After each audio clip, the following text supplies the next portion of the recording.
सर्दियों का मौसम अपने चरम पर था। पूरा सुंदरवन सफ़ेद बर्फ की चादर से ढका हुआ था। पेड़ों की डालियां बर्फ के बोझ से झुकी हुई थीं और ठंडी हवाएं किसी धारदार चाकू की तरह चल रही थीं। लेकिन इस जमा देने वाली ठंड में भी पक्षियों के बीच एक अलग ही उत्साह था। आज जंगल के सबसे सीधे साधे पक्षी कबूतर की शादी थी। हे भगवान, आज तो ठंड ने सारे रिकॉर्ड तोड़ दिए हैं। छुटकी, जल्दी तैयार हो जाओ, हमें कबूतर की शादी में मदद के लिए जाना है। माँ, क्या शादी सच में इसी तूफानी मौसम में होगी? मुझे तो डर लग रहा है कि कहीं हम जम न जाएं। हिम्मत रखो बेटी, कबूतर हमारा दोस्त है, उसकी मदद करना हमारा फ़र्ज़ है। और फिर पिंकी कौवी भी वहाँ होगी, वो बहुत मेहनती है। रीमा और छुटकी बर्फीली हवाओं का सामना करते हुए उस बरगद के पेड़ के पास पहुंची, जहां शादी का मंडप सजाया जा रहा था। वहां का माहौल थोड़ा तनावपूर्ण था। कबूतर दूल्हा बनकर बैठा था, लेकिन उसके चेहरे पर खुशी से ज़्यादा चिंता थी। उसकी होने वाली पत्नी लूसी, जो शहर से आई थी, बहुत गुस्से में लग रही थी। ये कैसी जगह है? हर जगह सिर्फ बर्फ और कीचड़। कबूतर, तुमने मुझसे झूठ बोला था कि शादी किसी महल में होगी। ये तो एक मामूली पेड़ है, मेरे पंख खराब हो रहे हैं। लूसी, समझने की कोशिश करो। अचानक मौसम खराब हो गया, अब हम जगह नहीं बदल सकते। अगर मुझे पता होता कि तुम इतने गरीब हो और तुम्हारे दोस्त इतने साधारण हैं, तो मैं कभी हाँ नहीं करती। लूसी की कड़वी बातें सुनकर रीमा और पिंकी कौवी को बहुत बुरा लगा, लेकिन वे चुप रहीं। लूसी अभी अपने बुरे रूप में थी। उसे दूसरों की भावनाओं की कोई कद्र नहीं थी। जहाँ एक तरफ शादी की रस्में शुरू होने वाली थीं, वहीं दूसरी तरफ जंगल के सबसे बदमाश पक्षी कालू और उसकी पत्नी गोरी कौवी बैठे थे। उनकी आंखों में जलने और लालच था। देख रही हो गोरी, इस कबूतर की शादी में कितना सारा खाना बना है और हम यहाँ ठंड में भूखे मर रहे हैं।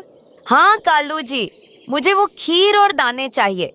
हमें कुछ ऐसा करना होगा जिससे शादी रुक जाए और सारे मेहमान भाग जाएं।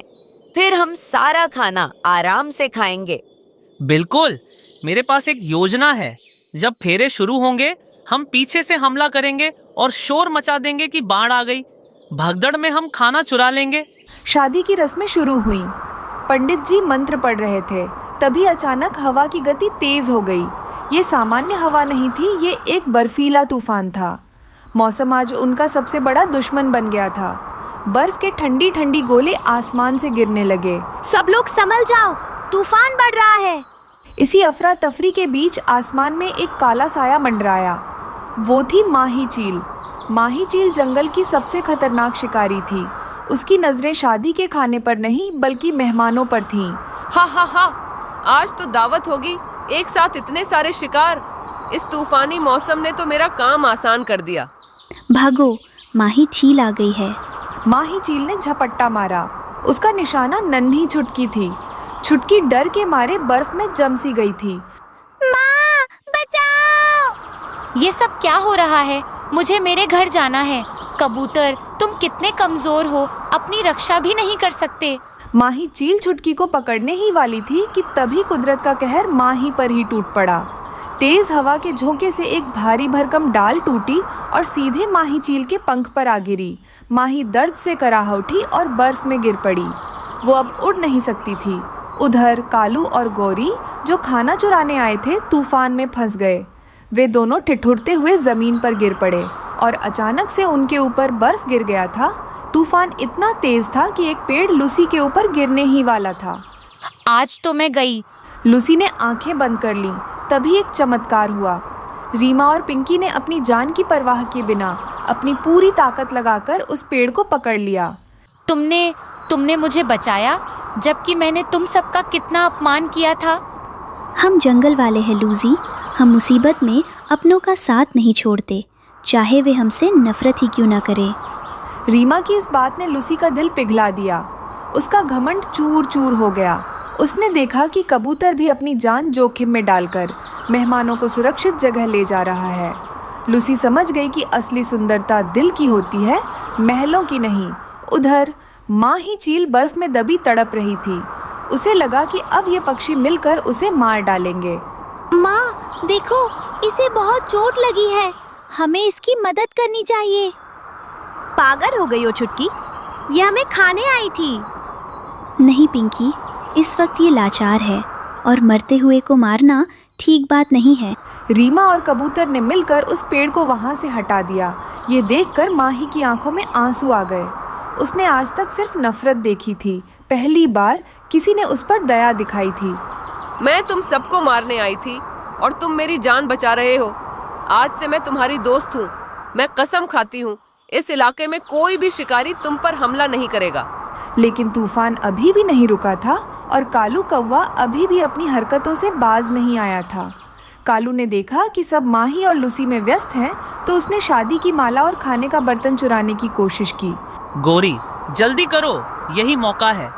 लेकिन अब हालात बदल चुके थे। अब रीमा अकेली नहीं थी, उसके साथ एक शक्तिशाली चील भी थी। माही ने कालू को देख लिया। कालू, खबरदार अगर तुमने खाने को हाथ भी लगाया। माही की आवाज़ सुनकर कालू और गोरी की सिट्टी पिट्टी गुम हो गई। वे समझ गए कि अब उनका दांव नहीं चलेगा। निकल जाओ यहाँ से। यहाँ सिर्फ वो रहेंगे जो प्यार करना जानते हैं, चोरी करना नहीं। कालू भाई, अगर तुम्हें भूख लगी थी तो मांग लेते, हम मना नहीं करते।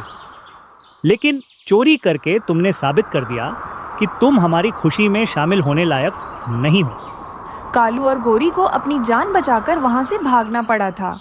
तूफान अब भी बाहर शोर मचा रहा था, लेकिन माही चील ने सबको पास की एक सुरक्षित गुफा का रास्ता दिखाया। गुफा के अंदर ठंड कम थी। रीमा और पिंकी ने वहां आग जलाकर रोशनी कर दी। पंडित जी ने गुफा के अंदर ही शादी की रस्में पूरी की। माफ करना कबूतर, मैंने तुम्हें बहुत गलत समझा। ये जगह किसी भी महल से ज्यादा सुंदर है, क्योंकि यहाँ सच्चे दोस्त हैं। मुझे खुशी है कि तुम्हें यह बात समझ आ गई लूसी। माही चील गुफा के बाहर पहरा दे रही थी ताकि कोई और जानवर अंदर ना आ सके। वाह, ये तो दुनिया की सबसे अनोखी शादी है। बाहर बर्फ का तूफान और अंदर खुशियों की गर्मी। सच कहा छुटकी, जब सब मिलजुल कर रहें तो बड़े से बड़ा तूफान भी हमारा कुछ नहीं बिगड़ सकता। और इस तरह तमाम मुश्किलों, तूफानों और दुश्मनों के बावजूद जंगल में कबूतर की शादी संपन्न हुई। बर्फ गिरती रही, लेकिन उनके दिलों की गर्मी ने उस सर्द रात को भी यादगार बना दिया। जंगल में धुआंधार बर्फबारी हो रही थी। उसी जंगल में एक चील रहा करती थी। उसका नाम माही था। वो चील हमेशा दूसरे पक्षियों से अंडे चुराकर खा लिया करती थी। काफी दिन हो चुके हैं मुझे अंडे खाए हुए। अभी जाकर ढूंढती हूँ किसी ने अंडे दिए हैं या नहीं। उसी जंगल में रहने वाली रीमा चिड़िया ने अभी अभी 2 अंडे दिए थे। वो अपने अंडों को देखकर बहुत खुश थी। कितने प्यारे हैं मेरे अंडे। अब मुझे मेरे अंडों को अच्छी तरह से गरमाइश देनी होगी। इसमें से जल्द बच्चे बाहर आ जाएंगे। लेकिन उन अंडों पर चील ने मुसलसल नजर रखी हुई थी कि कब रीमा चिड़िया हटे और वो उसके अंडे उठाकर ले जाए। लेकिन रीमा चिड़िया ये बात जान गई थी कि वो चील उसके अंडों के चक्कर में है। इसीलिए रीमा चिड़िया सतर्क हो चुकी थी। अरे, इस चील को भी सब्र नहीं है। जंगल में हर एक पक्षी के अंडे तो ये उठाकर खा चुकी है। अब ये मेरा अंडे भी नहीं छोड़ रही और मेरे पीछे पड़ गई है। मुझे इस चील को कुछ ना कुछ सबक सिखाना होगा, तभी इसकी अकल ठिकाने आएगी। नहीं तो ये हम पक्षियों को ऐसे ही परेशान करती रहेगी। और फिर रीमा चिड़िया सोचने लग जाती है कि वे उस चील को सबक कैसे सिखाए। अरे, ये चिड़िया तो अपने अंडों से चिपक कर ही बैठ गई है। मैंने इस जंगल के हर एक पक्षी के अंडे खाए, लेकिन कोई भी पक्षी इसकी तरह चिपकू नहीं है। ये चिड़िया बहुत ज्यादा होशियार है, अपने अंडों का कुछ ज्यादा ही ध्यान रख रही है। लेकिन मुझे भी चील कहते हैं। जब मैंने इस जंगल के किसी भी पक्षी का अंडे नहीं छोड़ा, तो मैं इसके अंडे कैसे छोड़ूंगी? इसके अंडे तो मैं खाकर ही रहूंगी, पहले मुझे कुछ भी करना पड़े। तभी रीमा चिड़िया के दिमाग में उस चीले को सबक सिखाने का एक अच्छा उपाय आ जाता है। और तभी रीमा चिड़िया अपने अंडे उठाकर वहां से चली जाती है और चील ये सब कुछ देख रही थी। अरे नास पीटी चिड़िया, इतनी देर के बाद कहीं गई भी तो अपने अंडे साथ ले लिए और मटकती हुई निकल गई।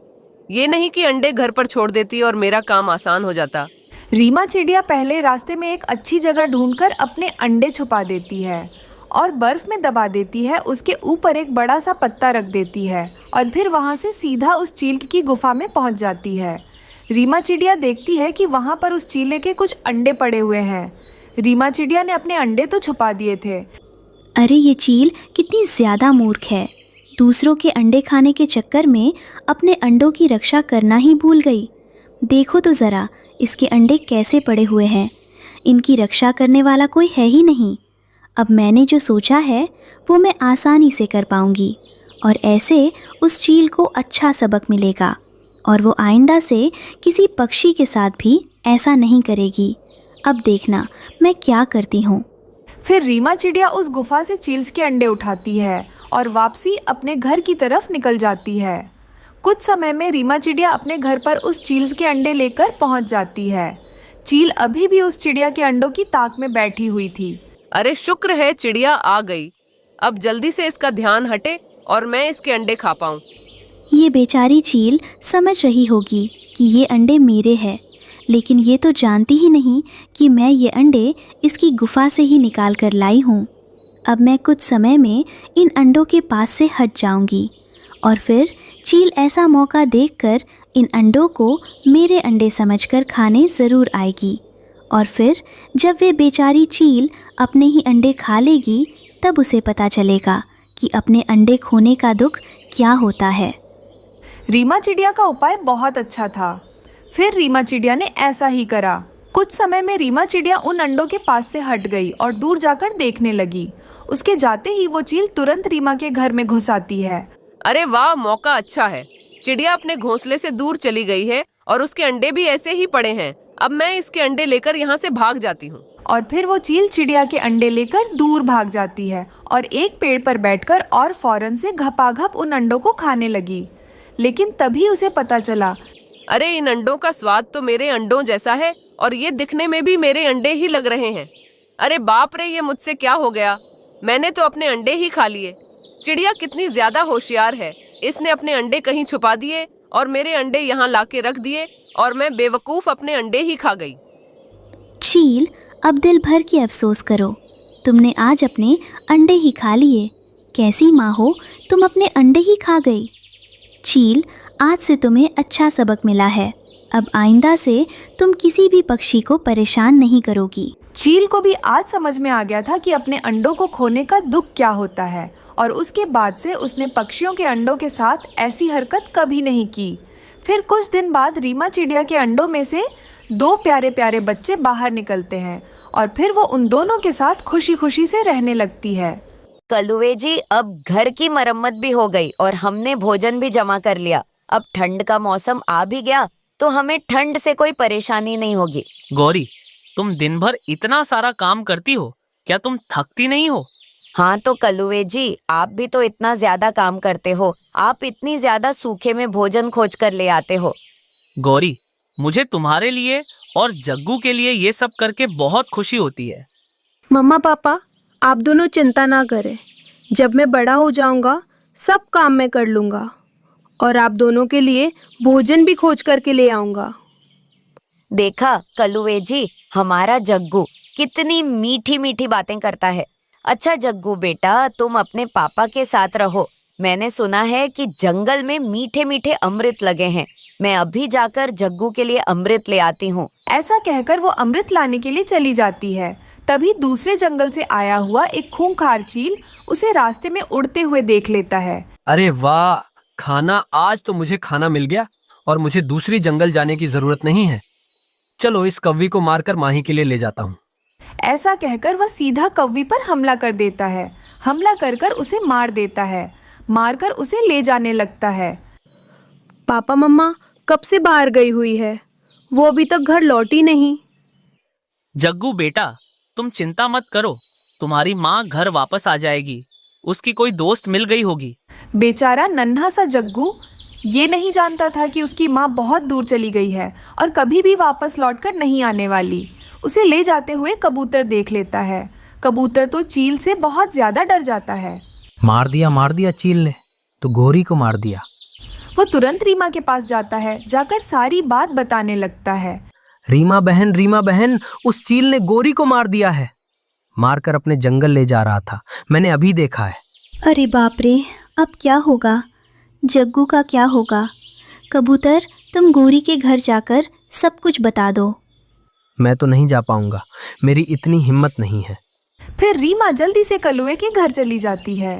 मगर रीमा बहन, ऐसे कैसे हो सकता है? अभी अभी तो गौरी मीठे अमृत लाने के लिए गई थी। कलवे, वो दूसरे जंगल से आया हुआ बहुत खूंखार चील था। उसने सीधा गोरी पर हमला कर दिया था, जिस वजह से गोरी हम सबको छोड़कर चली गई। मासी, क्या मेरी माँ को चोट लगी है? वो ठीक तो हो जाएगी ना?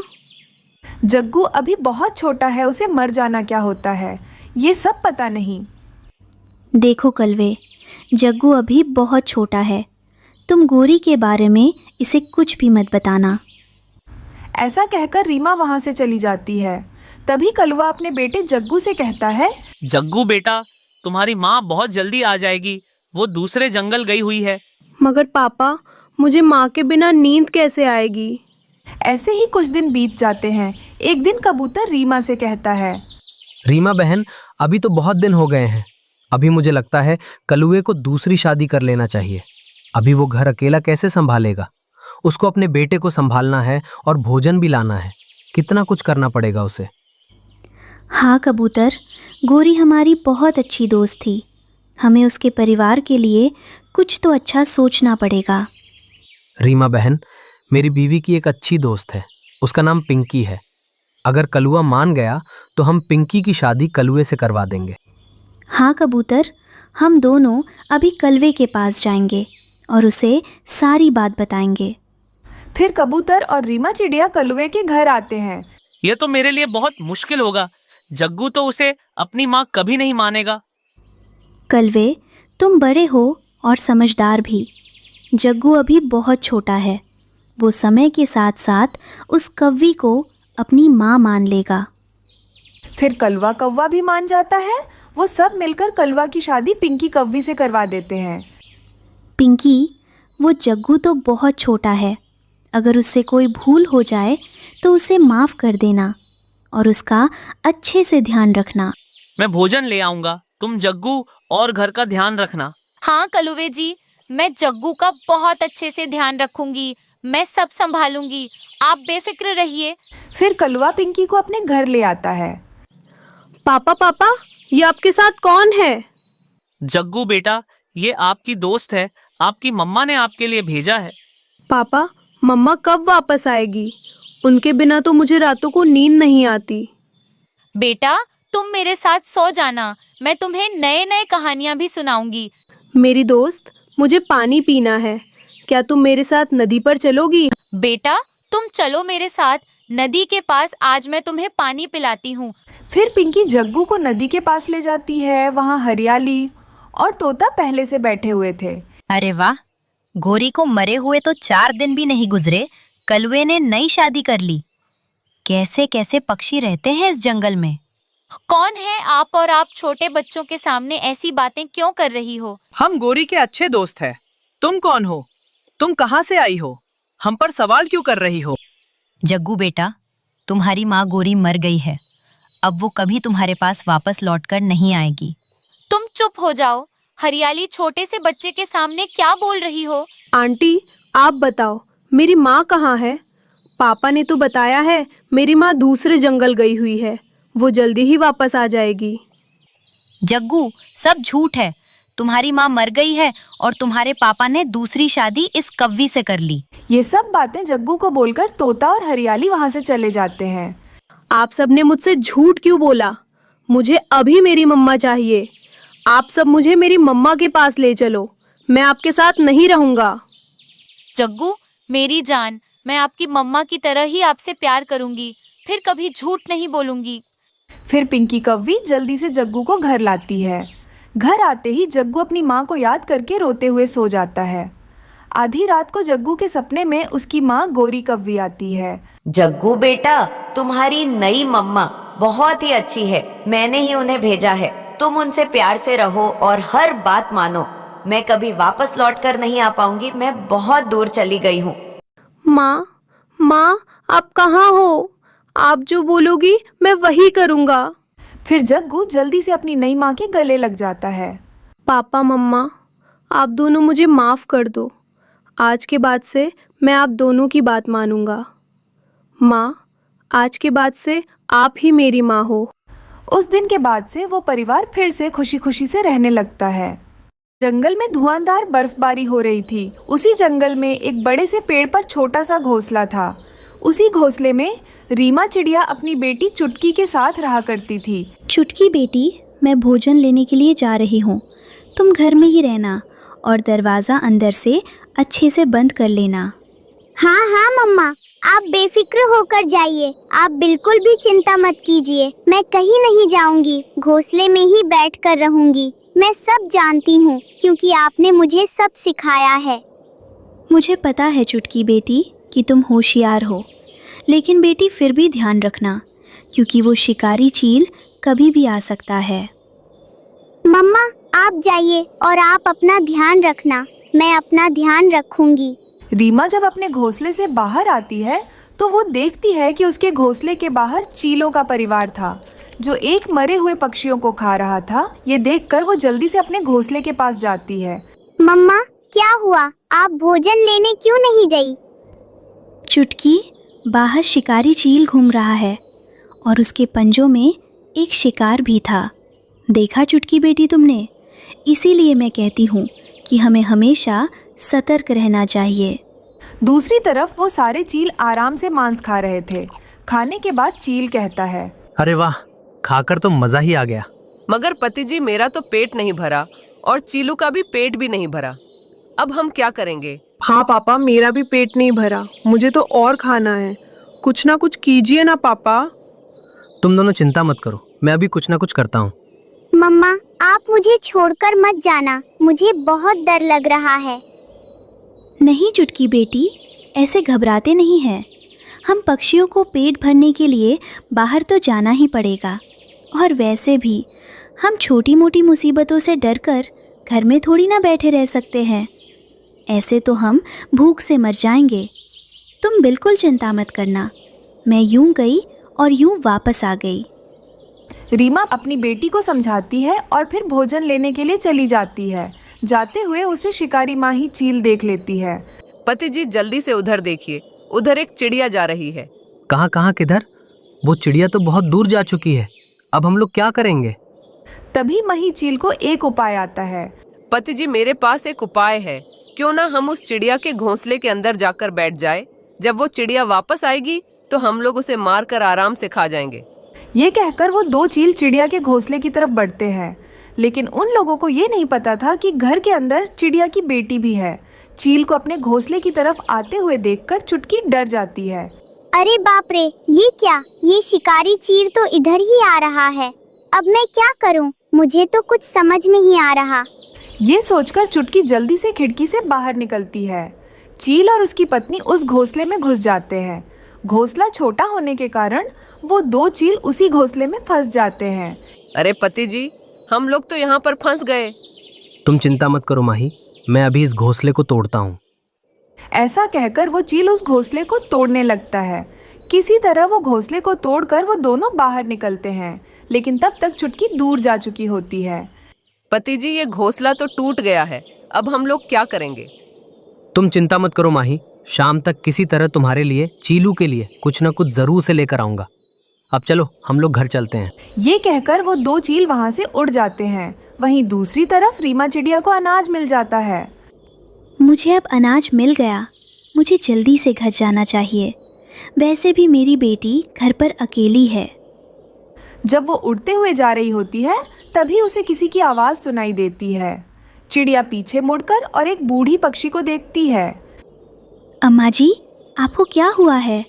आप ऐसे क्यों चिल्ला रही थीं? बेटी, मैं बहुत भूखी हूँ। मैंने 2 दिनों से कुछ नहीं खाया है। तुम मुझे थोड़ा भोजन दे दो, नहीं तो मैं भूख की वजह से मर जाऊंगी। ये सुनकर रीमा अपने अनाज में से आधा अनाज बूढ़ी चिड़िया को दे देती है। वो बूढ़ी अम्मा अनाज खा लेती है। चिड़िया बेटी, तुम्हारा बहुत बहुत धन्यवाद। तुमने मुझे भोजन दिया, नहीं तो मैं भूख से मर जाती। तुम बहुत अच्छी हो। अम्मा जी, धन्यवाद की क्या बात है? ये तो हमारा फ़र्ज़ होता है कि हम दूसरों की मदद करें। अच्छा, अब मैं चलती हूँ। रीमा चिड़िया फिर अपना बचा हुआ अनाज लेकर अपने घोंसले की ओर बढ़ती है। जब वो वहाँ पहुँचती है तो देखती है कि उसका घोंसला टूटा पड़ा है और चुटकी वहाँ नहीं है। ये देखकर वो घबरा जाती है और रोने लगती है। हे भगवान, ये सब क्या हो गया? मेरा घोंसला कैसे टूट गया? और मेरी बेटी चुटकी कहाँ है? कहीं वो शिकारी चील तो नहीं आया? ये क्या हो गया? मुझे अपनी बेटी को अकेले छोड़कर जाना नहीं चाहिए था। मैं अपनी बेटी को अब कहाँ ढूंढूंगी? रीमा अपनी बेटी को ढूंढने के लिए निकल पड़ती है। वहीं चुटकी रीमा की सहेली पिंकी कौवी के घर पहुंच चुकी थी। चुटकी बेटी, तुम डरो मत, तुम मेरे पास बिल्कुल सुरक्षित हो। तुम्हारी मम्मा तुम्हें ढूंढते हुए यहीं आ जाएंगी, और अगर वो नहीं आई तो मैं उन्हें ढूंढ लूंगी। रीमा अपनी बेटी को ढूंढते हुए पिंकी के घर पहुंच जाती है। पिंकी का बेटा जग्गू वहां आते हुए खिड़की से देख लेता है। मम्मा, मम्मा वो देखो, सामने वो रीमा मासी लग रही है। मुझे लगता है वो चुटकी को ही ढूंढ रही है। पिंकी, अच्छा हुआ कि तुम मुझे यहीं मिल गई। पिंकी, मैं बहुत बड़ी परेशानी में आ गई हूँ। रीमा, तुम बहुत परेशान लग रही हो। क्या तुम चुटकी को ढूंढ रही हो? चिंता मत करो, चुटकी मेरे घर पर ही है। रीमा ये सुनकर खुश हो जाती है और अपनी बेटी से मिलकर राहत महसूस करती है। मम्मा, अच्छा हुआ कि आप यहाँ आ गई मम्मा। मुझे तो बहुत डर लग रहा था। चुटकी, तुम डरो नहीं, अब मैं आ गई हूँ ना। अच्छा ये बताओ, हमारा घर किसने तोड़ा था? फिर चुटकी अपनी मम्मा को सारी बात बता देती है कि वहाँ चील आ गया था। तब वो किसी तरह अपनी जान बचाकर एक पेड़ पर बैठ गई। तब पिंकी ने उसे देख लिया तो वो उसे अपने घर ले आई। ये सब पिंकी की वजह से हुआ है। पिंकी, तुम्हारा बहुत बहुत धन्यवाद जो तुमने मेरी बेटी को बचा लिया, नहीं तो पता नहीं आज क्या हो जाता। रीमा, तुम ये सब बातें भूल जाओ और ये सब मत बोलो। ठीक है पिंकी दोस्त, अब मैं चलती हूँ। बर्फ़बारी कभी भी और ज़्यादा बढ़ सकती है। मुझे और मेरी बेटी को जल्दी से अपना नया घर भी बनाना है। हे रीमा अपनी बेटी को लेकर वहाँ से निकल जाती है। वो घर बनाने के लिए सामान तलाश कर रही थी, लेकिन वहाँ पर उसे कुछ भी नहीं मिलता और बर्फ़बारी भी रुकने का नाम नहीं ले रही थी। रीमा बर्फ़बारी से बचने के लिए एक पेड़ के नीचे बैठ जाती है। उसे बर्फ़बारी में भीगते हुए बूढ़ी अम्मा दूर से देख लेती है, जिस बूढ़ी अम्मा की रीमा ने पहले मदद की थी। वो बूढ़ी अम्मा अपने इग्लू के घर से रीमा चिड़िया को बाहर बर्फ़बारी में बैठा हुआ देख लेती है और वो उसे आवाज़ लगाती है। चिड़िया, अरे ओ चिड़िया, तुम ऐसे इतनी ठंड में क्या कर रही हो? आ जाओ तुम मेरे घर के अंदर, यहाँ तुम बर्फ़बारी से बच जाओगी। रीमा उसकी आवाज़ सुनकर अपनी बेटी को लेकर उसके इग्लू के घर के अंदर आ जाती है और वो उस बूढ़ी अम्मा को पहचान लेती है।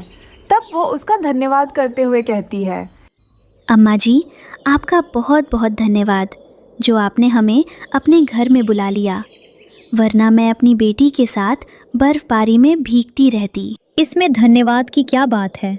ये तो मेरा फ़र्ज़ है। और वैसे भी तुमने भी तो मेरी मदद की थी बेटी। अब तुम यहाँ रह सकती हो आराम से, जब तक बर्फ़बारी नहीं रुक जाती। ये सुनकर चिड़िया और उसकी बेटी खुश हो जाते हैं। फिर बर्फ़बारी रुकने तक वो दोनों बूढ़ी अम्मा के इग्लू के घर में ही रहते हैं।